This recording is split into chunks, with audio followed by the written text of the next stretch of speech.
There he is. Watch him spin there. A classic, ladies and gentlemen. Hello there. Only one Kenobi here, only one. This should be VC223. Let's have a look. Yep, it is. Yeah, I'll show you the back while we're just doing that. Although people do insist on seeing the backs of these, and there ain't nothing to see, man, other than the 8 back you got there. The characters come in and whatever. So Lobot, or Lobot.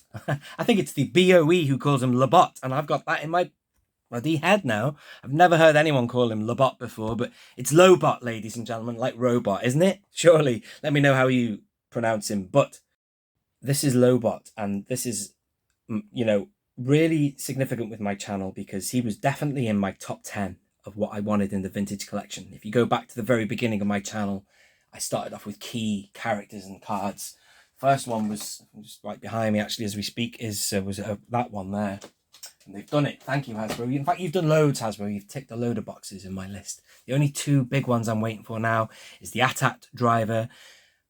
And what else? Oh, yeah, Dooku. So there's a prequel and a sequel. Oh, my God, sequel? No, I meant original trilogy. So there you go. They're my big 2 now. But Lobot was there, and it's just sad because I think Lobot is like one of the peg warmers now. But he probably was then as well. I don't know if they've made too many Lobots or what, but still...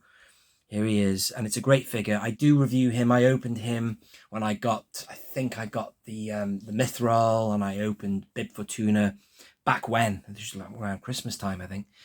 And then I've obviously got this series here where I just look at the car back and the figure spinning, in one pose, and I talk about it. But in most cases, I wait until I get to the number in this series before I review it. But in this case, I've already reviewed him.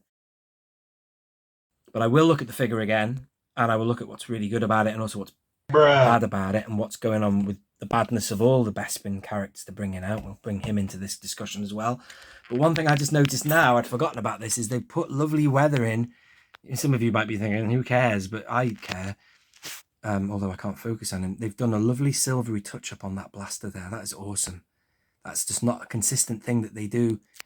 In fact, I opened the Mandalorian recently, the Death Watch Commando, or whatever he's called, the Death Watch Mando, and I'm sure he had a plain black blaster. I might be mistaken, I might be thinking of somebody else, but he's got it. That's awesome. I love that. Attention to detail. Thank you. Sorry, thank you for bearing with me there with the focus issues there. It's just the way I've got him standing. But look at this. He's got the smallest head I've ever seen on a Lobot figure, but the facial sculpt is really good. Oh, come on. Sorry. If I move that out of the way, will that help? I don't know. It's homing in on something. You'll see the head in a second as he's turning. Thank you for your patience. One more time, and you'll get to see the detail of the implant there as well. It's all right. More or less. Every figure they've ever done for Lobot's been decent, except for maybe the Power of the Force 2. The one that they did last in the original trilogy collection held the test of time.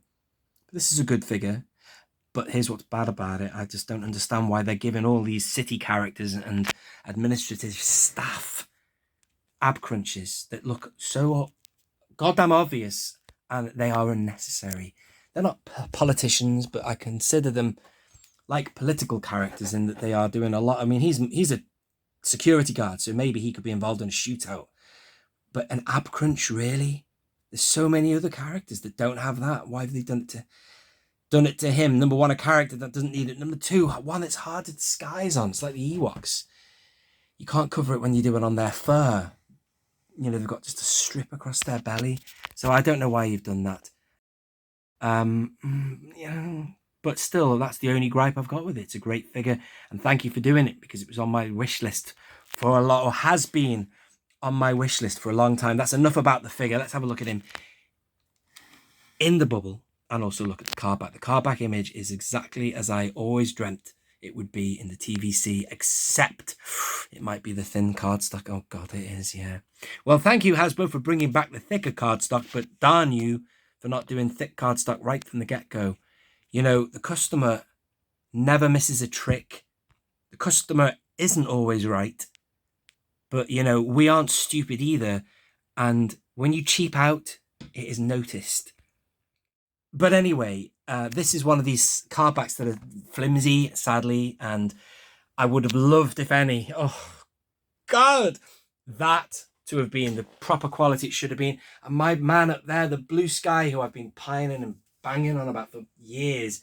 I would have loved them to have been on the thicker stock. Like, they're all on thick stock except for the reissue of him. That's VC04 Luke. But then, funnily enough, you see we've got new cards now that have come in. Where is he now? This guy, this new Obi-Wan, I think he's on thicker stock. And him. There's the Mark II. That's the original. That's the reissue. It's just, they stand the test of time. They survive in shops better. And they're just nicer to touch, although I don't touch them. They're inside a star case, so technically mine are protected. But I just think it's just... I think you get the point I'm making. I think I'm going to wrap this up because I really am waffling here, ladies and gentlemen. Thank you for listening and watching. This is Lobot. This is VC223. Subscribe and check out 224, which will be coming up shortly. Only One Kenobi here. Only one. Out.